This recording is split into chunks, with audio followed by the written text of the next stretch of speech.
खुदा बाप और बेटे और उल कुदुस के नाम से आमीन। मेरे अजीज़ो, आइए हम खुदावंद अपने खुदा का शुक्र करें जिसने आज का ये खूबसूरत दिन हमारी ज़िंदगी में बढ़ा दिया।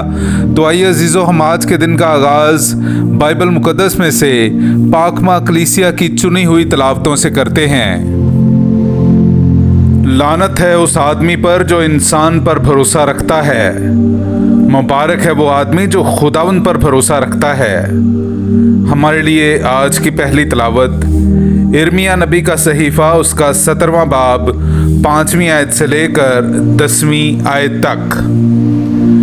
खुदावंद यूं फरमाता है, मलाउन है वो आदमी जो इंसान पर भरोसा रखता है और बशर को अपना बाजू बनाता है, और जिसका दिल खुदावंद से फिर जाता है वो बियाबान के रतमा की मानिद होगा, जो नेकी की आमद महसूस नहीं करता बल्कि सहरा की खुश्क जगहों में और शोराजार और गैर आबाद ज़मीन में रहता है। मुबारक है वो आदमी जो खुदावंद पर भरोसा रखता है, और खुदावंद जिसकी जायद तवक्कुल है वो उस दरख्त की मानिद होगा जो पानी के किनारे लगाया गया हो, जो अपनी जड़ें तरी में फैलाता है और जब गर्मी आए तो महसूस नहीं करता, बल्कि उसके पत्ते सब्ज रहते हैं और खुश्क साली में उसे कुछ फिक्र नहीं और फल लाने से नहीं थमता। दिल तमाम चीज़ों से ज़्यादा अमीक और ला इलाज है, उसे कौन दरियाफ्त कर सकता है।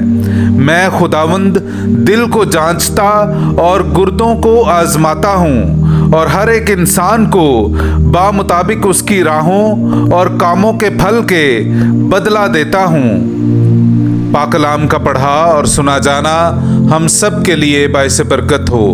खुदा का शुक्र हो।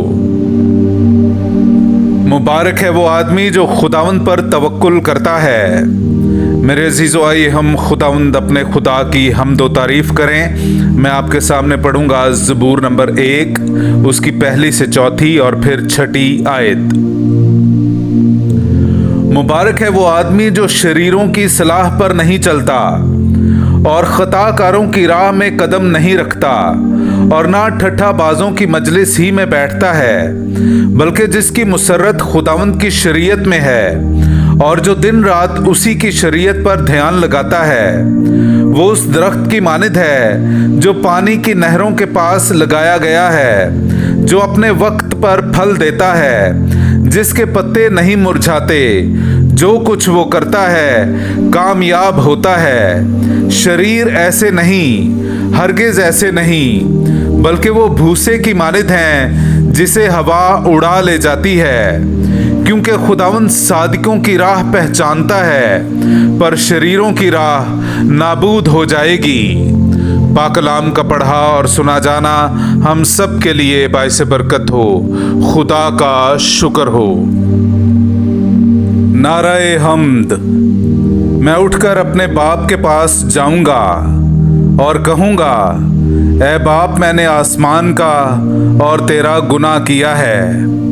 मेरे अजीज़ो, आइए हम आज का इंजीली इक़्तिबास सुनते हैं। इंजील मुक़द्दस बामुताबिक मुक़द्दस लूका, उसका 16वां बाब 19वीं से 31वीं आयत तक। एक दौलतमंद आदमी था जो अरगवानी और महीन कपड़े पहनता था और हर रोज़ ऐशो इशरत करता था। और लाजर नामी नासूरों से भरा हुआ एक भिखारी उसके दरवाज़ा पर पड़ा हुआ था, और उसे आरज़ू थी कि मैं उन टुकड़ों से पेट भरूं जो इस दौलतमंद की मेज़ पर से गिरते हैं, बल्कि कुत्ते भी आकर उसके नासूर चाटते थे। और ऐसा हुआ कि वो भिखारी मर गया, और फरिश्तों ने उसे ले जाकर इब्राहिम की गोद में पहुंचा दिया। और वो दौलतमंद भी मरा और दफनाया गया। और जब उसने आलमे असफल के अजाब में मुब्तला होकर अपनी आंखें उठाईं तो दूर से इब्राहिम को देखा और लाजर को उसकी गोद में, और उसने पुकार कर कहा कि ऐ बाप इब्राहिम, मुझ पर रहम कर और लाजर को भेज ताकि वो अपनी उंगली का सिरा पानी से भिगोकर मेरी जुबान ठंडी करे, क्योंकि मैं इस आग में तड़पता हूँ। पर इब्राहिम ने कहा, बेटा, याद कर कि तू अपनी जिंदगी में अच्छी चीजें हासिल कर चुका और उसी तरह लाजर बुरी चीजें। बस अब वो तसल्ली पाता है पर तू तड़पता है। और इन सब बातों के अलावा हमारे तुम्हारे दरमियान एक बड़ा गड्ढा हायल है, ऐसा कि जो यहाँ से तुम्हारे पास जाना चाहें ना जा सकें और ना वहाँ से यहाँ आ सकें।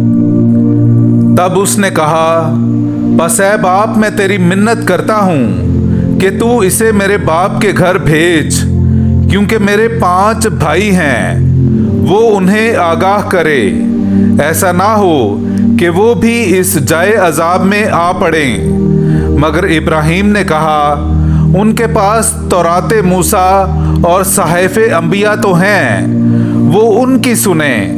उसने कहा, नहीं है बाप इब्राहिम, लेकिन अगर कोई मुर्दों में से उनके पास जाए तो वो तौबा करेंगे। मगर उसने उससे कहा कि जब वो तौरात मूसा और सहाइफे अंबिया की नहीं सुनते, तो अगर मुर्दों में से कोई जी उठे तो उसकी भी ना मानेंगे। पाक कलाम का पढ़ा और सुना जाना हम सब के लिए बाइसे बरकत हो। खुदा का शुक्र हो।